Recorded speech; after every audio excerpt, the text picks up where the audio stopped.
You know, I have many, many success stories about significant improvement in students, but if you don't mind, I'd like to share a story about a college student.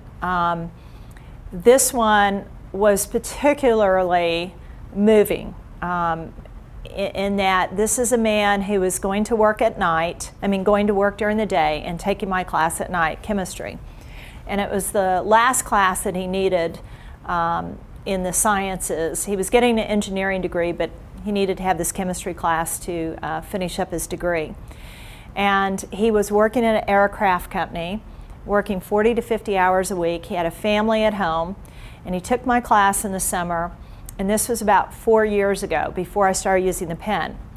And he failed my class, and I felt really bad. Because when he was in class, he could answer my questions, he was doing fine, and then he'd bomb the test. And we talked about it in class. He'd come up to me afterwards, and he said, well, I just can't study the material until the weekend. There's just not enough hours in the day. I'm too tired.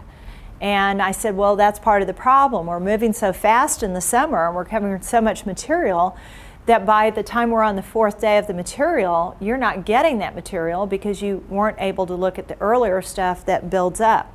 And that's the problem in a chemistry or math class or a physics class, and even a foreign language, is that because it builds on earlier information, you're really in trouble if you have those gaps.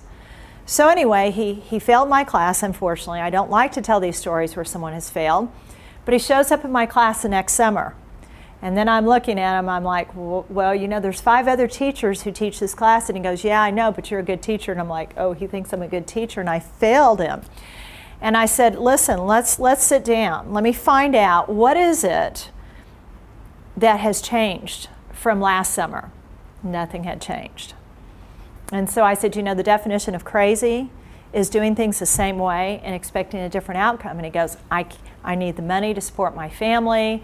I need this degree, this class to get my degree. And that's how I'm going to have to do it again. And so then I realized at this point I had found the pen. And I'd been using it at the high school, but I hadn't been using it at the university. And I said, okay, I'm going to start doing these pen casts. And this is how I want you to do them. So at the end of the week, you start from the first pen cast, and you don't move to the next pen cast until you understand what was in the first pen cast. And you keep doing that, and you move yourself through. Once you're done with that, go to the last one. Well, this guy was like 6'4", like 250 pounds, like this big baby Huey. Last day of class, he came up and hugged me, and he said, I couldn't have done it without you, and he got a B+ in my class. And he earned it. I didn't give him any points, but the pen casts made all the difference in his life. And I am certain that is making those kind of differences in teenagers' lives here at the high school. You know, they tell you stuff, but when you get an adult who's been straddled with that kind of situation, you really get to hear the depth of how you helped them.